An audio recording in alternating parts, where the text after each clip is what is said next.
Hola chiquillos, ¿cómo están? Espero que estén bien dentro de todo en la situación en la que estamos. Sé que es difícil estar encerrado en la casa tanto tiempo, yo también estoy en lo mismo, así que espero que pronto podamos volver a la normalidad. Vamos a tratar de retomar las clases de esta forma a través de videos donde yo pueda explicar algunos contenidos e ir avanzando con el libro, ¿ya? Y también enviando trabajos por correo electrónico, eh, que es lamentable. Yo sé que no todos tienen la mejor conexión a internet, pero vamos a tratar. Igual, obviamente entiendo las circunstancias, así que tampoco voy a ser tan exigente en ese sentido. Pero sí, la idea es tratar de avanzar y salir de la rutina. Igual es bueno ocuparse dentro de todo. Así que tratemos de seguir. Antes de que cortáramos las clases, habíamos estado viendo el género narrativo. Yo sé que ya lo hemos pasado, sin embargo voy a hacer igual un repaso de todos los contenidos que aparecían en el libro y que habíamos estado viendo para, por si quedó algo poco claro, siempre es bueno que vayamos avanzando y repasando esa materia porque es la que es como la base del lenguaje y comunicación en muchos casos. ¿Ya? Así que vamos a hacer esa clase y también les voy a dejar trabajo para la próxima semana. Le había dejado una tarea de escribir un cuento, ¿cierto? Utilizando estos conceptos y que tuviera que ver también con la realidad actual y imaginarse un futuro posible después de tanto lo que pasó el 18 de octubre, ¿cierto? Y también el tema de coronavirus, que son dos cosas sin precedentes casi en nuestra cultura, en nuestro país, bueno, y en el mundo. ¿Ya? Así que vamos a empezar entonces a hacer la clase con respecto al género narrativo y después seguimos hablando de cómo vamos a seguir las clases. Ya, entonces los conceptos básicos de género narrativo que habíamos estado viendo, el principal tenía que ver con los narradores, ¿cierto? Acuérdense que el narrador es el ente ficticio que relata la historia. Y no era lo mismo que el autor del libro porque el narrador vive en este mundo ficticio, puede ser cualquier voz que el autor quiera hacer, ¿ya? Porque el autor es la persona real, por ejemplo, Gabriel García Márquez en el concepto del libro que están leyendo, y él puede crear un narrador que puede ser una mujer, puede ser un niño o cualquier voz que él se le ocurra para contar y transmitir el mensaje que él quiera transmitir. ¿Ya? Y habían 4 narradores que se estudian: el narrador omnisciente, narrador objetivo, narrador protagonista y narrador testigo. ¿Ya? Primero hay que definir que el narrador omnisciente y el objetivo son heterodiegéticos, mientras que el narrador protagonista y testigo son homodiegéticos. Estos conceptos no los habíamos visto antes, ¿ya? Pero la idea la entienden, que el objetivo y el omnisciente están fuera de la historia, no son personajes, ¿ya? Diégesis es historia, entonces hetero es que está distinto a la historia o fuera de la historia, ¿ya? Mientras que el protagonista y el testigo son homodiegéticos, o sea, son personajes, están dentro de la diégesis o de la historia. Ya ese es el principal concepto, la principal diferencia entre esos 4 narradores. El omnisciente era el que es como un dios, ¿cierto? El que tiene mayor conocimiento dentro de todos los narradores. Él puede saber los pensamientos y sentimientos del pasado, del futuro de los personajes. En ese caso es un poco más fácil de usar, pero no te da todas las opciones. Por eso a veces usan otro tipo de narradores, porque a veces no quieres al tiro dar a entender qué están pensando y sintiendo los personajes, sino que prefiere el autor que esos personajes vayan hablando por sí mismos, por ejemplo. ¿Ya? El objetivo tiene menos conocimiento porque no puede ver las partes psicológicas de los personajes. No se puede meter en su interioridad, sino que es como una cámara que está grabando todo lo que pasa. ¿Ya? Se parece un poco al testigo, como vamos a ver después, pero lo más importante es que no es un personaje de la historia. ¿Ya? Solamente relata lo que se ve, no la interioridad de los personajes. Después los homodiegéticos son un poco más claros. El protagonista yo creo que es el más fácil de reconocer, porque habla en primera persona, ¿cierto? Es el protagonista o el personaje principal de una historia contando eh, su propia vida o lo que a él le está pasando, o ella. Entonces es súper fácil de reconocer porque habla de yo, ¿cierto? Yo fui a caminar, yo me encontré con tal persona, etcétera. Y el narrador testigo también es un personaje, pero está contando la historia o lo que le pasa a otra persona, al protagonista de la historia. Ya el testigo no es el protagonista. Pero también habla en primera persona. También puede decir yo iba caminando cuando vi que tal persona hizo esto. ¿Ya? Entonces, la diferencia principal entre objetivo y testigo es que el testigo tiene que demostrarse que es un personaje de la historia. ¿Ya? También está observando lo que pasa y tampoco puede meterse en la interioridad de los demás personajes porque uno no sabe lo que piensan o sienten las demás personas, pero sí es un personaje, ¿ya? Entonces esos son los narradores que ya habíamos visto, como saben, pero es bueno repasar. Ahora vamos a ver el conflicto narrativo, ¿ya? Toda escritura, toda historia tiene un conflicto. Si no pasara nada en una historia, no sería interesante de contar ni de leer, ¿cierto? Estos conflictos pueden ser de distintos tipos, ¿ya? Puede ser un conflicto entre personajes, que es como la más clásica, ¿ya? Al principio, en los primeros relatos y todo, era más sobre este tipo de conflictos, que era como un héroe y un villano que se enfrentan porque tienen un objetivo que choca, ¿cierto? El objetivo del héroe se ve limitado por el villano, o chocan y tienen que luchar de alguna forma. Ya ese es el más clásico de los conflictos.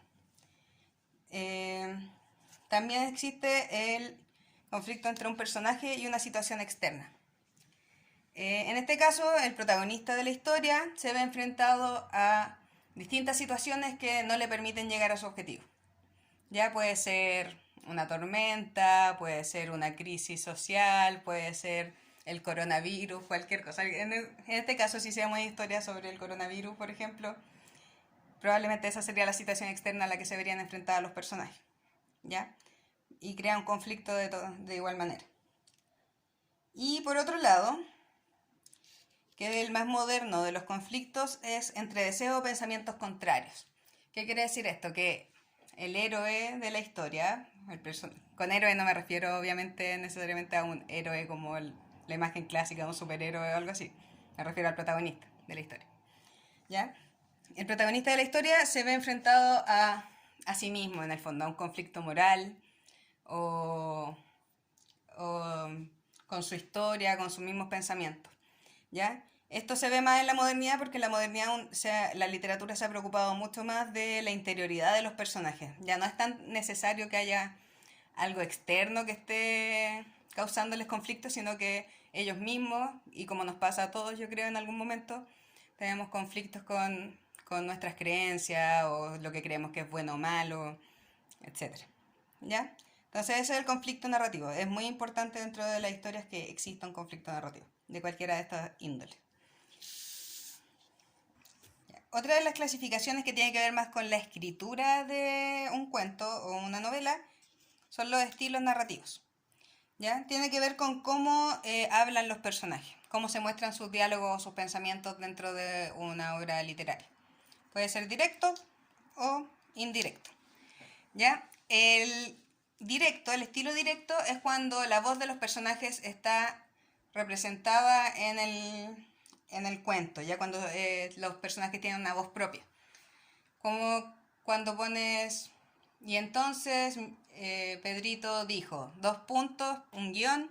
Esto siempre se ve con una marca textual, ya marcas textuales son como los guiones, por ejemplo. Dos puntos, guión, quiero irme a la casa. ¿Ya? Ese es el diálogo y es la voz de Pedrito la que está escrita ahí, ¿ya? Literal. Entonces es directo, directamente está escrita ahí la voz de los personajes. Mientras que el indirecto es cuando el narrador de la historia toma la voz de los personajes y la dice él. Por ejemplo, si en la historia dijera, y entonces Pedrito dijo que quería irse a su casa. ¿Ya? Si notan la diferencia es que ahí no aparece la voz de Pedrito, ¿ya? Sino que es el narrador el que está asumiendo esa voz. En la mayoría de los cuentos y novelas se usan ambas, ¿ya? En los cuentos más básicos, infantiles, era más bien estilo directo. Pero mientras van avanzando y los libros que ya ustedes están leyendo generalmente usan ambos. porque si ponen puro diálogo, si usan solo estilo directo, igual se vuelve un poco agotador. Al mismo tiempo, si hacen solo estilo indirecto, también se pone agotador. A uno le relaja un poco cuando estás leyendo, leer un par de diálogos. ¿Ya? Es bueno que existan ambos en un texto narrativo. Y por último, el último concepto que vamos a ver del género narrativo ahora es el tiempo del relato. ¿Ya? El tiempo del relato es cómo se ordenan los acontecimientos en la obra narrativa. ¿Ya? Porque está la secuencia cronológica de inicio a fin, ¿cierto? Cómo pasan las cosas. Pero sobre todo en la narrativa moderna, se ha ido tratando de innovar un poco en esto para causar más interés en el lector, hacer uso del suspenso, de la tensión, etc. Estos tres conceptos también los hemos estudiado, así que sé que los conocen, pero nunca está de más. ¿Ya? Ab ovo, yo siempre les digo aquí que se fijen harto, que traten de usar la lógica, si es que no se acuerdan de los nombres. ¿Ya? Ab ovo es desde el huevo, desde el principio. ¿Ya? Entonces esta es la estructura clásica, de principio a fin. ¿Ya? Parte cuando parte la historia y continúa en una línea continua, valga la redundancia, hasta el final de la historia. Sea donde sea que el narrador quiera iniciar y terminar la historia. Pero no hay interrupciones temporales en ese caso, solo sigue derecho. In media res, ¿ya? Dice media, ¿ya? No quiere decir que sea justo el medio de la historia que parte, ¿ya? Parte en cualquier momento del desarrollo de la historia. Entonces puede ser más cerca del final, pero no del final, o más cerca del principio, pero no desde el principio. Tiene que estar en la mitad, en el medio, en el desarrollo. ¿Ya? Entonces te muestran una parte del desarrollo, después hacen una vuelta al principio y van hasta el final. ¿Ya? Entonces se tiene que notar que está el medio, que no entiendes qué está pasando, no te presentan a los personajes, no te presentan una situación inicial tranquila, sino que está en medio del asunto. ¿Ya? Y por último, in extrema res, también es bastante utilizado ahora, ¿ya? Es mostrarte el final primero. Que podría sonar como que es anticlimático, ¿cierto? Que te muestren el final de una historia, pero si lo hacen inteligentemente te logra sorprender bastante, porque te involucran con una situación y después te explican cómo es que llegamos a esa situación. ¿Ya? Entonces parte al final, vuelve al principio y continúa de nuevo hasta el final. Y te provoca algún shock, debería provocar algún shock que hayas logrado llegar hasta ahí. Y además te muestran primero a dónde llegaron los personajes y después te involucran con ellos, lo que causa sensaciones interesantes en los lectores o en los televidentes también, porque esto también se usa mucho en las películas y series de televisión. Ya, esos serían los conceptos de género narrativo que vamos a ver hoy. Ya. Entonces, espero que le hayan quedado claros esos conceptos, que son los que deberían haber aplicado en el cuento que están haciendo o que ya hicieron. He recibido algunos, espero recibir los otros durante estos días y yo se los voy a revisar y les voy a mandar correcciones si es que hay alguno de estos conceptos que no está aplicado como corresponde, ¿ya? Porque va a ser evaluado el cuento. Les voy a mandar también la rúbrica, que es una página donde se muestra qué cosas son las que se evalúan del texto. Es importante que lo hagan lo mejor posible, ¿ya? Para demostrar que hay conocimiento y entendimiento interno ya de estos conceptos. Que no vale la pena aprendérselos de memoria solamente, sino que hay que saber aplicarlo y entenderlo en la lectura también. También es importante que durante esta semana comiencen o sigan o repasen La crónica de una muerte anunciada, que es el libro que tenían que leer este mes, que es de Gabriel García Márquez, que es uno de los escritores más reconocidos latinoamericanos, ya de Colombia. Y es un libro súper interesante, yo creo que es muy bueno y creo que pueden disfrutarlo si es que le ponen empeño ahí. Sé que es largo, pero vamos a estar leyendo con más calma, porque a ustedes les puse menos libros este año. Bueno, la próxima semana en realidad vamos a trabajar con los textos no literarios, en específico la noticia. Ya, si se acuerdan, los textos no literarios son todos aquellos que tienen un anclaje en la realidad. Ya, los textos literarios son ficticios, son de un mundo ficticio, son las obras de teatro, la poesía y la narrativa. mientras que los textos no literarios tienen que ver con todo aquello que tiene anclaje en la realidad, y como los reportajes, los artículos de opinión, los ensayos, y en este caso nuestro, la noticia. Así que el próximo lunes les voy a subir un video como este, hablando de la noticia, y ustedes van a tener que crear una, ¿ya?